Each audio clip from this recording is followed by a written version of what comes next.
It's the search for answers that has brought us here together today.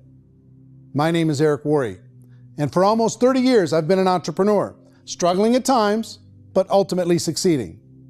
As a best-selling author, speaker, and business owner, I've spent my entire career helping millions of people around the world to become entrepreneurs. And I believe strongly that there is, in fact, a better way when it comes to how we make a living.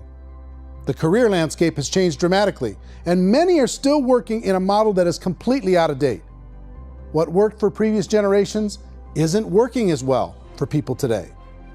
In this film, we're going to explore 3 important questions.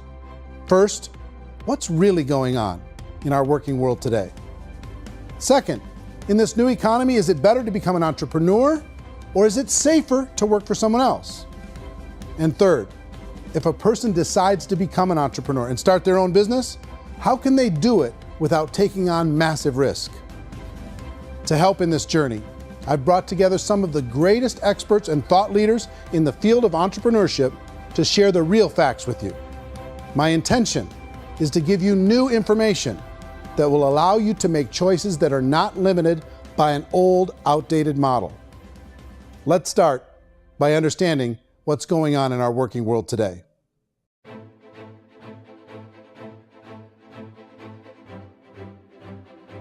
Let's look at unemployment. 30–40% of the people are honestly not working, but would be working. What our government does is if you haven't found a job in 6 months, we don't call you unemployed. We pretend you dropped out of the labor force. I've often said that unemployment, particularly structural unemployment, that's unemployment due to technological changes, is the first sign of economic growth. Think of it, 10 people live on an island.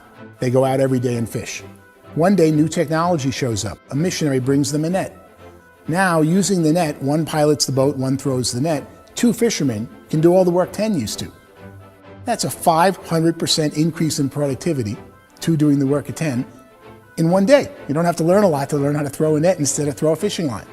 The island's got a big problem, 80% unemployment. But the island still has all the wealth of the fish because the 2 people produce as much fish as 10 did. Now, of course, looking back in history, these changes used to take thousands of years. And during that time, we went into farming and transportation. Some of us became doctors and some teachers and lawyers, and we developed all these new professions and new manufacturing jobs. Today, these changes are occurring literally in one day when a new technological advance occurs, and we don't have the social structures to deal with it or to retrain the unemployed people. So one of the things that I think is interesting as I travel across the country and really travel around the world is the way that we work and the way we get paid for work is changing pretty dramatically. On a global basis, everything is being turned upside down because of the rapidly advancing technologies. They are eliminating many jobs, and we have been left with many people not prepared for the jobs that exist. A lot of demand in public companies was to squeeze out all the fat and to get just as much margin as we possibly could, and fat equals humans. So this idea of job security in information age is so obsolete, but it's still taught inside our school system, and that's where the problem starts. There's no financial education in the school system, and people are still trained to be employees to work for that paycheck. This is a chart on the middle class. What's happening in the middle class, those that went to school, their incomes have been coming down for years. And parents still say to their kids, go to school, get a job. Now what happens to all those middle class people who are dropping off the ends of the chart? Well, they become what's called working poor. And this is what happens to working poor. But they say poverty is ending. Well, poverty may be ending, but working poverty is going up. And this is food stamp usage. So food stamp usage in America is going through the roof right now, because people cannot earn what they call a living wage. Most people have experienced financial pressures that I think are probably greater than they have been in the past. If you're not working for yourself, then it's going to be a pretty hard road for a lot of people. Today, if you're going to control your future, the 40-40 plan is gone, where you can graduate from college and get a job and work for 40 hours a week for 40 years. That day is gone. So some of these charts actually tell you what's going on. And this is a really interesting one. You know, people are going back to school because if I go back to school, I'll get a nice job. But this is what's happening to, it's called Sallie Mae, which is the student loan guys. Student loan is going through the roof. It's now over $1 trillion, and student loan debt is worse than credit card debt. So when people stopped using credit card, the government got people into or student loan debt. And the problem with student loan debt is you can never be forgiven. See, with credit card debt, you can declare bankruptcy and all's forgiven. But student loan debt, you can declare bankruptcy, you still owe it. It's the worst of all debt. But this is the next picture. Look at this chart here. This is what's happening to wages of college graduates. It's going down. So you go to college, you rack up all this debt, but you earn less money. Now, that's not that intelligent. Average person who's been working a lifetime in America today is ending their lifetime at 65 with about $41,000 in assets. They earned just enough to survive. I think in the United States we have something like 17 trillion in debt. That's just the federal government debt. We got another 2 in municipal and in other, let's call it almost 20 trillion government. We've got 40 trillion in private debt. That comes up to close to 60 trillion. When you then add something we never had before, what you were talking about, when we look at the unfunded portion of Social Security and primarily Medicare, Medicaid, that at the most conservative estimates from outside firms, Kleiner Perkins, 67 trillion and growing. That's more than all our other debt. There's less conservative estimates that say it's 84 trillion or higher. I added up conservatively $127 trillion in total debt. Debt is a financial drug. When you take it to excess, it's like taking a drug. Yeah, it makes you feel better, it enhances your performance, but at a huge cost, eventually it kills you. And so that's what happens. We keep doing more and more debt, and you get less and less results, just like a drug, until the debt gets so high that it crushes the whole system. That's where we're at, 8.2 times GDP. You know who I feel sorry for? I feel sorry for the person who dreads going to work, who is sick to their stomach on Monday morning, who hates their alarm clock, who gets a little glimmer of hope on a Wednesday because it's hump day and says, thank God it's Friday. And they live for those 2 days a week where they get to be themselves and they don't have to be around people they don't like, and they don't have to play the political game in the office, and they don't have to live this half life. The person that works 50 weeks a year just to be able to have the 2 weeks for vacation. And you know what happens to most of them nowadays? They don't have a vacation. They have a staycation. They have time off of work, but they don't get to go where they want to go because they're overextended. They've got all this debt. They got all this situation. They hate their alarm clock. They can't sleep until they're done. They have to spend most of their life in traffic. I feel sorry for that group of people because there's a better way. They just don't know it. I see this really interesting attempt at rugged individuality in a 6x8 rectangle.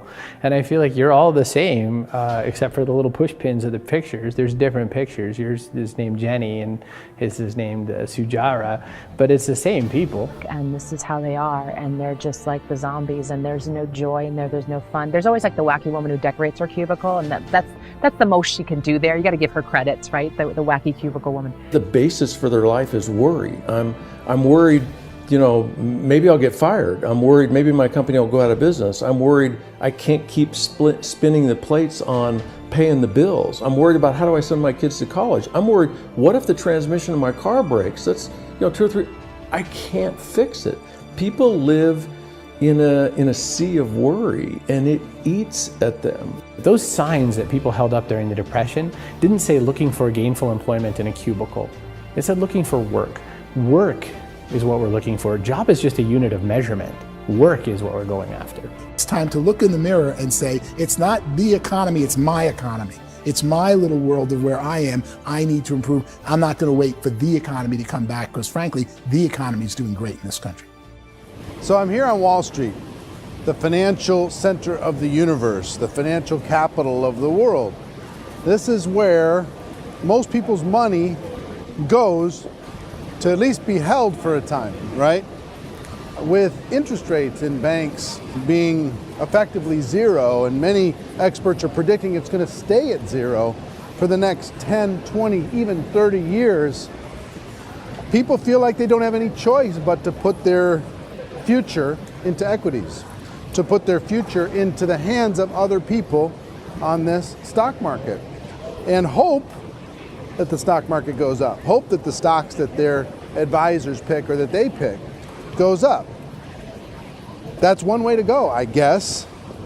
It's my personal belief that if you put your future into the hands of yourself, in other words, you have earning power by yourself, I think you're a better investment than these guys.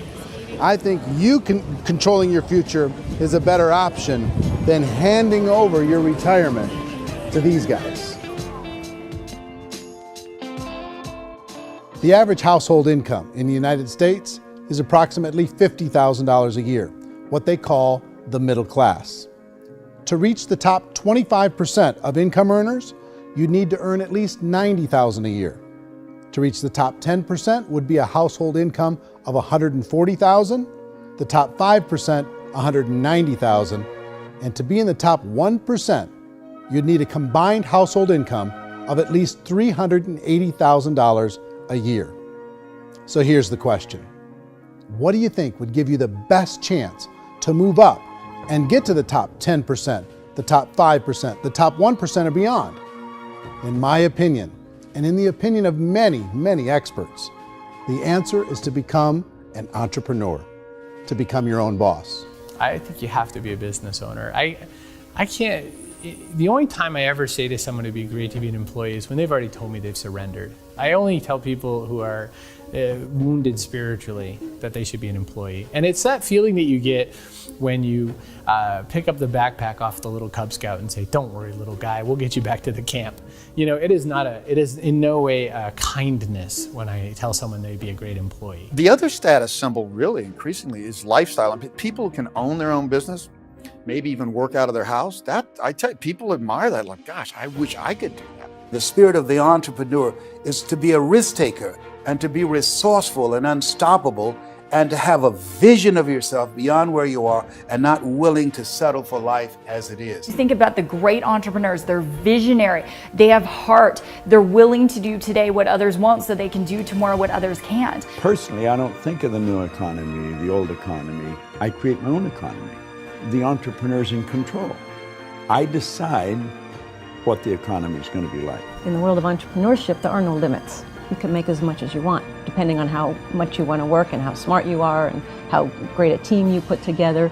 There's no more lifetime rewarding business than being an entrepreneur. Why in America, where anyone could be anything, would people want to give up their freedom and become effectively a modern-day slave, told shut up and be here every morning at 7:30, leave at 5:30, and do what I tell you? If people decide to become an entrepreneur and work for themselves, they have some traditional options, but they're riskier than you might think. Any kind of a retail business, retail build-outs is extremely expensive. Even just these small little yogurt stores where they're putting little yogurt machines and you get all the different flavors, you're spending $200,000, $300,000, $400,000 to open a yogurt shop. I would love to buy a Dunkin' Donuts, but it's $500,000 or so to start. I don't quite have that just in case money. Risking lose it all, and most guys do 2 or 3 times, and even big guys like Branson, because I'm such a fan of his, half his companies don't work. If you make $1 million, your problems are going to go. If you make $1 billion, your problems are really going to go. Just the opposite. You and I know when you're making $1 million, you got $1 million responsibilities. You make $1 billion, you got 1,000 times $1 million responsibilities. And most people say, I'd love to be my own boss. 70% of Americans would love to be their own boss, according to recent polls. But they don't know how to get there. Because what are you going to do? One, you could buy an existing business. If somebody's selling an existing business, you have to ask why. Usually because it's probably hard. It's probably not making as much money as they hope. 2, they could buy a franchise. A little less risk, proven system, but it's expensive to be able to do that. 3, they could start something from scratch. And that's where a lot of people feel like, I don't have the chops to do it. I don't have the money. I don't have the product idea. I don't have the expertise. I don't have whatever it's going to take to be able to get there, and I can't risk my family to do it. So, 4th, they could become an investor. A lot of people in this town invest to try and figure out a way, but you got to be pretty smart with that game too, right? Venture capitalists, who are the very best and most sophisticated in investing in new breakthrough businesses, make it on 1 out of 11. That means 10 out of 11 are mediocre or fail. Most of them fail. That's the risk there. An angel investor is lucky to get 1 out of 15 or 20. A business is a team sport.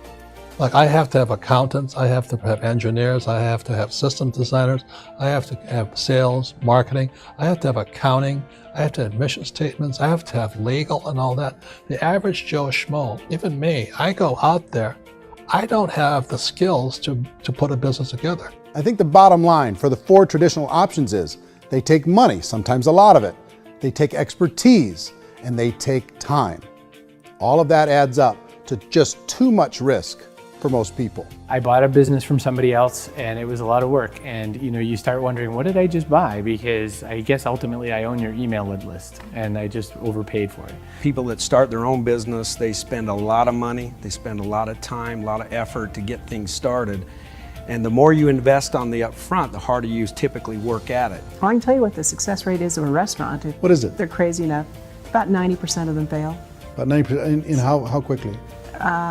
Year less. Wow. And if we're talking non-franchise, we're talking franchise, Sure. That's totally different. Yeah. But our students aren't getting franchise restaurants. You got to invest the big money. Exactly. And with someone like McDonald's, you've had to work with the company for a long period of time, really know the To even have a business. chance at investing $1 Even million. have a chance, and it's a slim chance. What if there was a way that you had all the proven aspects, the comfort aspects, and you could still control your own life? What if there was both? In other words, you didn't have to create everything from scratch. You didn't have to be a super leader. All you had to do, what if there was a proven product already? You didn't have to create the product. And there's a proven system already, proven training already. Everything except an employer. That was the only thing that you didn't have. Do you think more people would be open to working for themselves in that environment?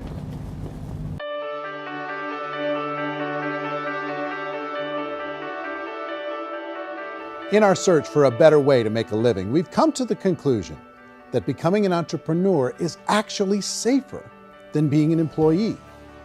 And through our look at the entrepreneurial options, one particular path kept coming up from expert after expert. And I think most people will find it surprising because it's certainly a non-traditional business model. That model is for people to start their own business and become an entrepreneur through the creation of a network marketing business. Some people call it direct selling because the product is being sold directly from the manufacturer to the end consumer, cutting out the middlemen. Other people call it multi-level marketing, or MLM, because there are multiple levels of commissions paid. The most common term today is network marketing, because network marketing best describes using a large group of independent distributors, independent entrepreneurs, to move a product or service more efficiently. So my friend here, Donald Trump, and I, we always write about the network marketing industry. And the reason we support the network marketing industry is because it really is a business school for entrepreneurs. Because most people come out of school looking for a paycheck. Oh, that's terrible. I would go into network marketing like that. I think if it didn't exist, we should invent it. It is that good. I think direct selling is a great way to do business today. It's very easy to get into that industry, and you can be self-employed, be in effect an entrepreneur. When we see multi-billionaires adding network marketing companies to their portfolio of companies, that would be a clue. When we see people who are very famous authors and very famous business people endorsing the industry, that would be a clue. These network marketing companies aren't $50 million companies, they're billions and billions of dollars. They lead the stock market, they're major companies. When we're going to get it? You know, and you're going to school to work for a paycheck, but if you want to be rich, be an entrepreneur, and network marketing gives you the spirit to be an entrepreneur.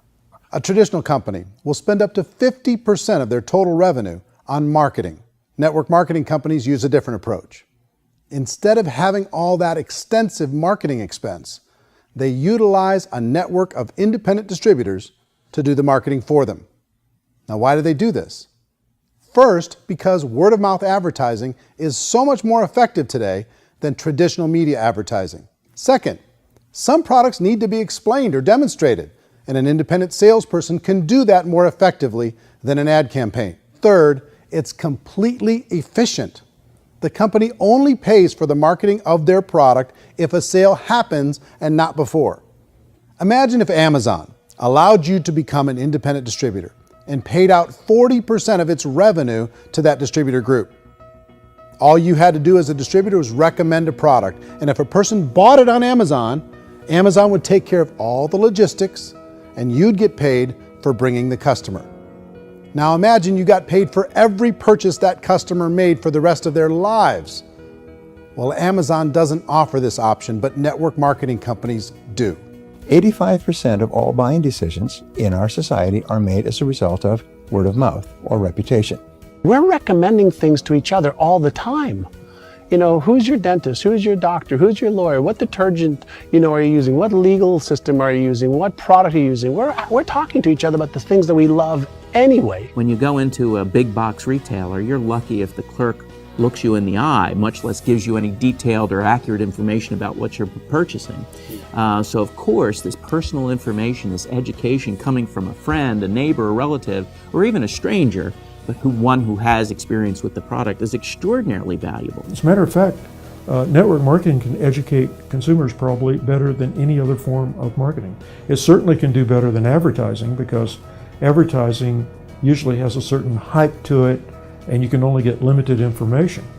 So, network marketing trumps advertising. If you were a typical sales company and you wanted to sell $1 million a month worth of product, you might go find 100 superstar salespeople. The quota would be $10,000 a month.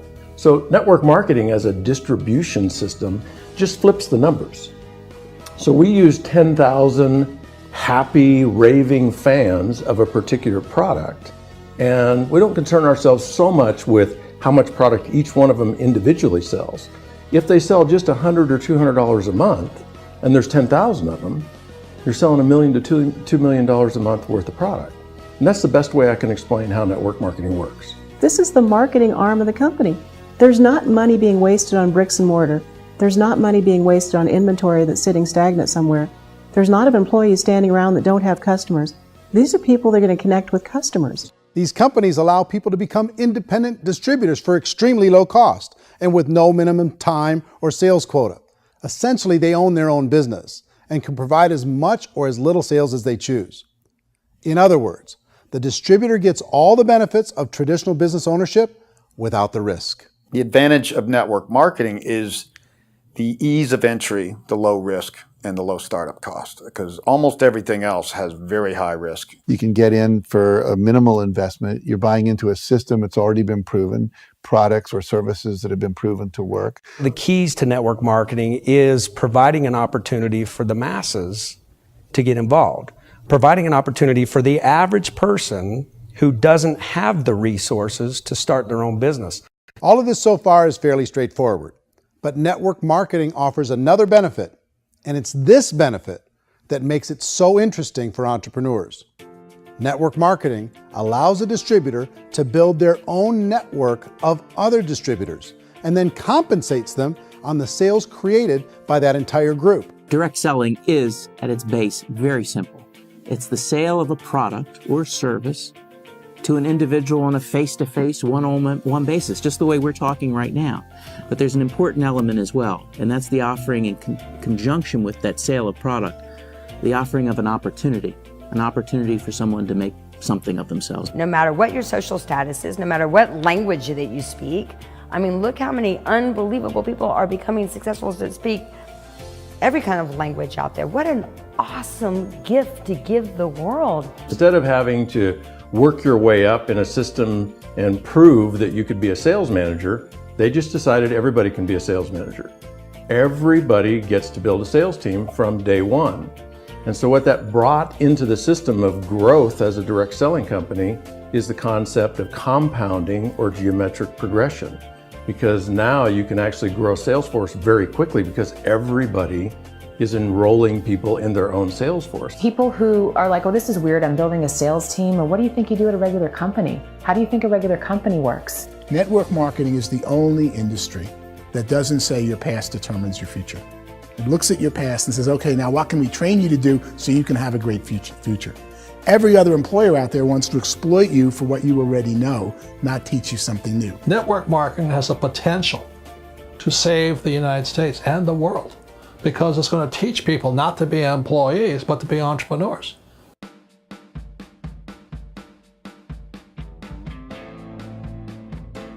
According to the Direct Selling Association, if you add up all the network marketing companies around the world, they combine to do over $178 billion a year in retail sales.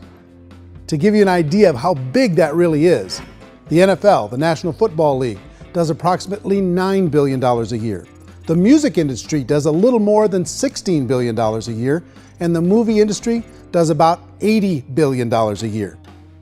Using a conservative average, network marketing companies pay their distributors about 40% of that $178 billion in the form of commissions, which adds up to more than $71 billion a year. That's almost $6 billion a month. It's almost $200 million in commissions every single day. So it's certainly working, and people are making serious money in network marketing. With the growth of the direct selling industry over the last 10, 15, 20 years, we've seen a broader understanding of the channel. We have seen more and more people getting involved in the business. So our penetration in the marketplace has increased, and thus the understanding in the marketplace of who we are has increased. And we've seen non-direct selling companies look at the direct selling model and say, something's going on there. People are making money. Companies are being profitable, individuals are being motivated, product is being delivered to market. Maybe we should explore this. Some people think only the people at the top make money. Well, let's take a look at that as well.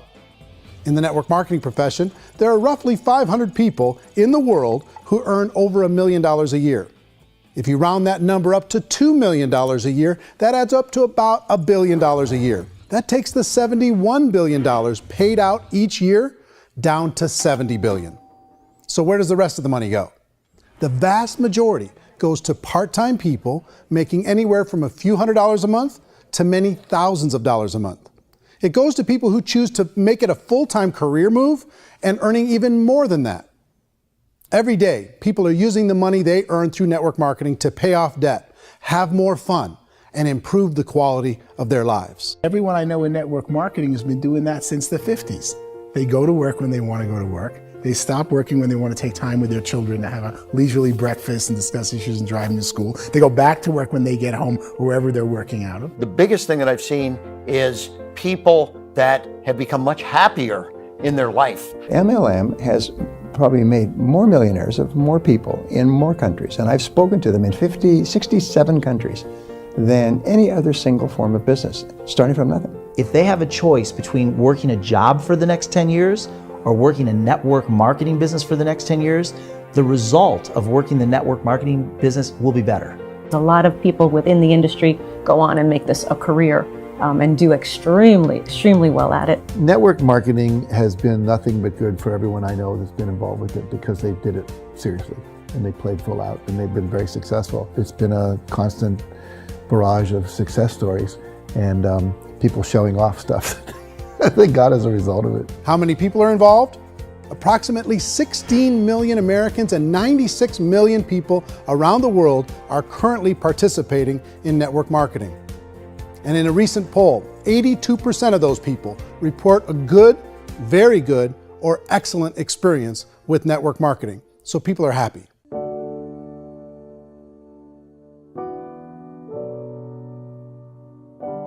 So I've taken a look at the network marketing profession and really tried to understand why so many people are confused as to the validity of this as a business. One is this pyramid shape. People get really messed up with this pyramid. Oh, it's one of those pyramid things.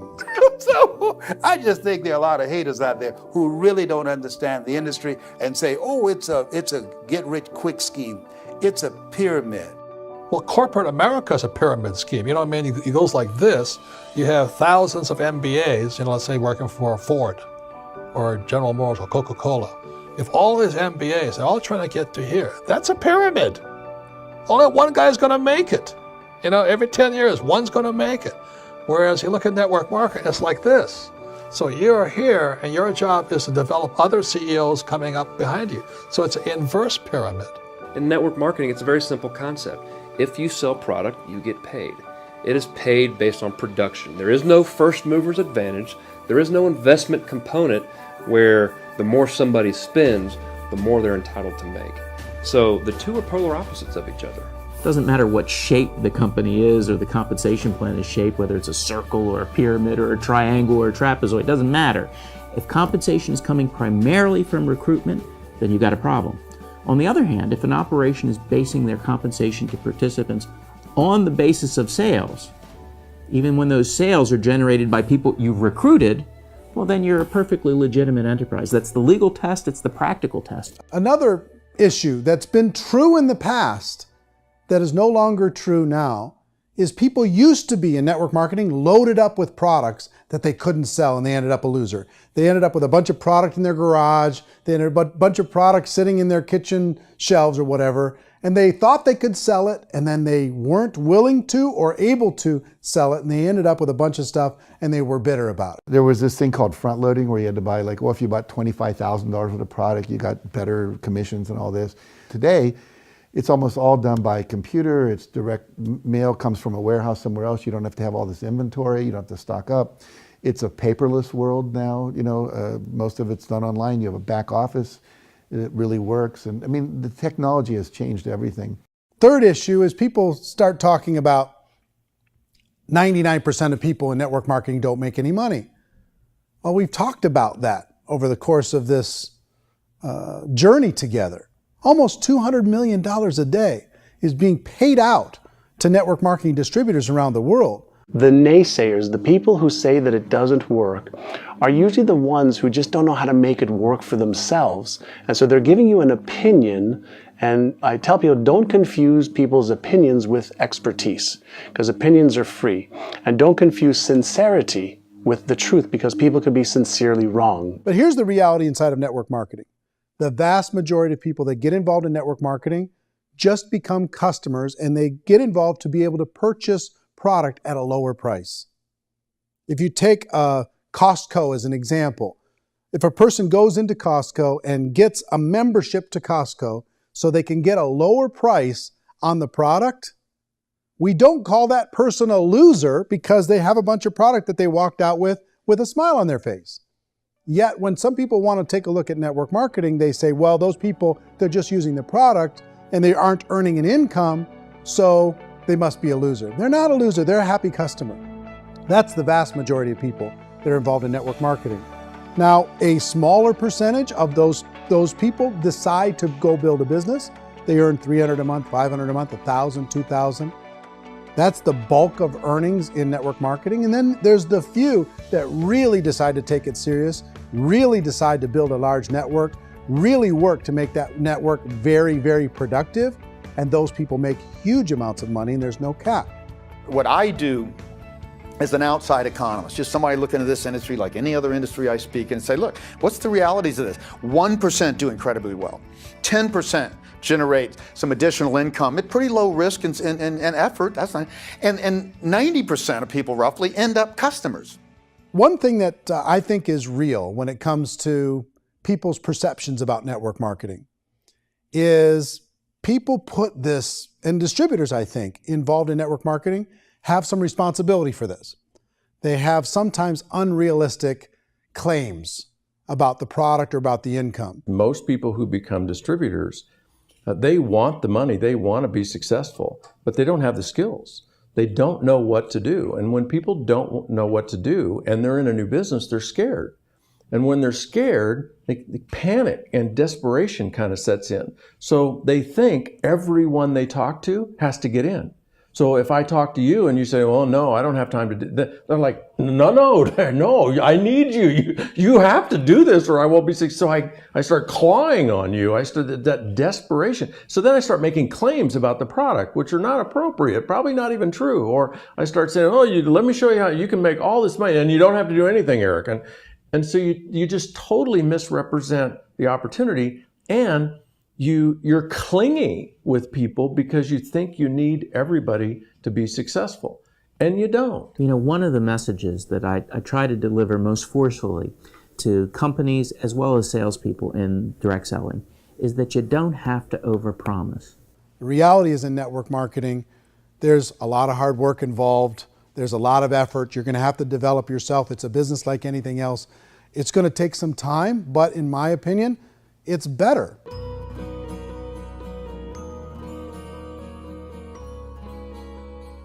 It's light years better for people starting today than it was even 5 years ago. I think it's more widely accepted now, and people understand it is a business. It is being an entrepreneur. It is being a business owner. Our belief system is based upon our evaluation of something, and frequently if we reevaluate a situation, our belief about that situation will change. The industry has changed and it's grown up. It's totally transformed. You've got young people today that have grown up with social media, and they understand networks. They understand how people are connected through technology, and they understand how money flows through those networks. So when they see network marketing, they don't see it the way their parents saw it. And we've all learned, the larger industry that you represent, has all learned from those mistakes and flaws and errors that have happened early on. Early algorithms didn't work the right way. That's all fixed. It's like when they design a computer program, they design the program, then they run it, and then they go back through and they debug it. The MLM industry has been debugged. This is the day of being virtual, being able to run a business from your mobile phone. I mean, it's incredible. Companies are getting smarter. They're implementing more consumer protections. They're implementing more compliance training. They're doing more with respect to product research. If you do get involved and you make purchases of inventory, even on a voluntary basis, if you decide that this business is not for you, you can leave and have that inventory repurchased by the company.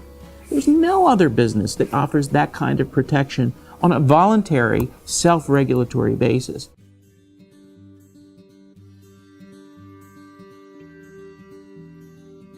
If you decide to look further into a network marketing business in order to generate more cash flow for your family, I would recommend reviewing the following 4 elements. First is the product or service. And on the product or service, I would ask 5 important questions. 1, do you like it? Is it something you would feel comfortable sharing with others? 2, is there a recognized need in the marketplace? It's hard to create a need if one isn't naturally there. 3rd, does the product meet that need? Does it solve a legitimate problem for consumers? And 4th, is it priced to sell? Can it compete in the marketplace? And 5th, is it priced for profit? Is there enough margin for the company and the distributor to be able to generate income for the long term? If you can answer the questions on the product to your satisfaction, the next element to consider is the company itself. Is it well run? Do you believe in the founders or the management team? Do you feel they have what it takes to go all the way? See, it doesn't matter how good the product is if the management can't take care of the company. Good management can change with the times. They can handle adversity. They can make good decisions. Make sure you choose a company that can serve you for a long time. The 3rd element to consider is the compensation plan. And with that, there are 3 important things to look at. First, a brand new person needs to be able to generate some money fairly quickly. It may be an obvious reason, but you can probably imagine the ripple effect of a distributor getting involved and having even a small victory fast. That can only help with the overall success of the organization. Second, a person should be able to develop a moderate part-time income in a reasonable period of time. As they develop their network and as their sales grow, they should be able to enjoy more benefits. And third, for the people who are really serious, for those who decide to really go pro in the network marketing profession, there should be the possibility to make a serious full-time income if they work hard and are committed to developing their skills. If you're comfortable with the product, the company, and the compensation plan, the last thing you should look at is the support that will be made available to you. Does the company have a website? Does it have a solid online reporting tool? Do they have comprehensive training available? Do they host events to help you build your business? If you decide to do this, what kind of a support system can you plug into? Choosing a network marketing company is a personal decision. But evaluating the 4 elements of product, company, compensation plan, and support is a great place to start. Is the company promising that you're going to get rich quick or that you can make a lot of money without a lot of effort? That's a red flag. Is there a product that you really believe in that you think can be sold? Or are you being told by salespeople or the person who's trying to recruit you or by the company itself that don't worry about the product, all you have to do is recruit other people into the business? Red flag, warning sign. If you're hearing that, take a second or even a third look. Get to know the customers, the products, the business, have some success, and see where the opportunities might take you to move up in the organization. You want to find out, how concerned are they about my education, my training, and my development? Is there a space for me to grow? Most important question. Learn everything that you can about the product. Make sure it's something that you believe in, and learn everything you can about the industry and work that system. You have to be very passionate about whatever that company is doing. I would get involved. You can always test drive anything, you know, the product, the service, the community, and then lean into it a bit. If it feels good, then lean into it a lot. Behind me is the Lincoln Memorial. And this is a place where Martin Luther King Jr. had his famous "I Have a Dream" speech. And at that speech, he talked about his dream for equality for everyone around the world, and that's a noble dream. But I think more people need to remember what it was like when they were kids and the dream was still alive in them, before it got beaten out of them by reality, by this paycheck, by these responsibilities, and by having to live for this job to pay the bills. I think people need to remember that, go back to that. Once they know that there's a better way, I think their future is going to be much brighter. They can live a better life.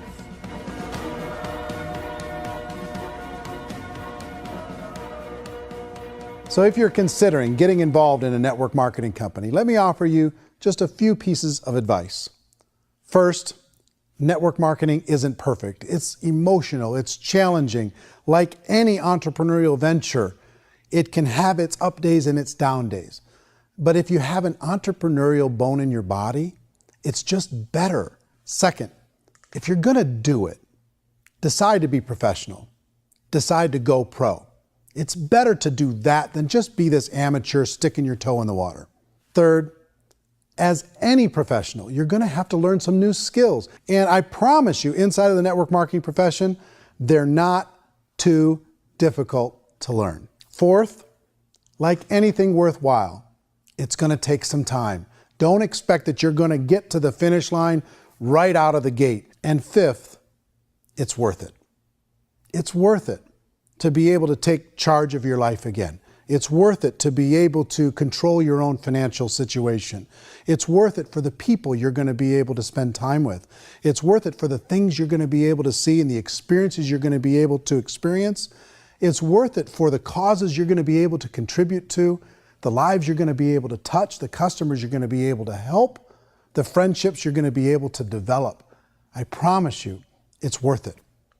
Remember, most people are searching for answers just like you are. But I do have to tell you the catch to network marketing. If there is a catch, if you want to understand this from an emotional point of view, people say, well, it sounds too good to be true. It's not, it's hard work. But here's the catch. Most people still don't understand it. So you're going to have to endure the loss of social esteem from ignorant people. The uneducated will think less of you. Now, if you can handle that, you're on your way. If that's going to destroy you, you know what? Entrepreneurship in general probably isn't in your future. If you can face that catch, you can become unstoppable. I want everyone to really contemplate this if they're not in network marketing. You're in a job, you probably have a mortgage, you have rent, you have debt, whatever's going on. You're in a prison. You work just hard enough to keep them from firing you, and they pay you just enough to keep you from quitting. Come on! I've been there, done that, and bought that t-shirt. In network marketing, if you run into failure, it's really just a homework lesson for yourself. There's no one to blame. You really have no excuse not to be successful. You just don't.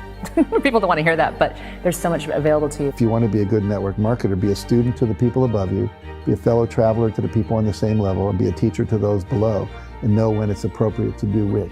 People who are not afraid of asking people to buy things or not afraid of persuading people with the chance they may say no. These people own the future. Nothing happens until something moves. So you got to go move, you got to go do something, or nothing's going to change in your life. In the beginning, you're going to do a lot of things that you don't get paid for. But as you go down the road, you get paid for a lot of things that you don't do. And your job is rehabilitate the spirit, the entrepreneur spirit in all of us. You get it back. Either give it a strong yes or a strong no, but no wishy-washy, dilly-dally stuff in the middle.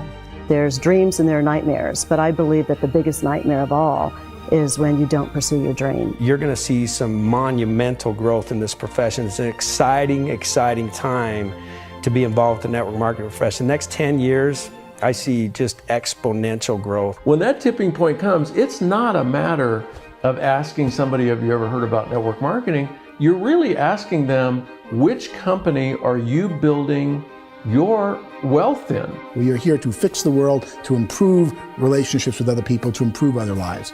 And the real reward comes as an entrepreneur in any level from teaching somebody something and watching them soar. There is no greater reward.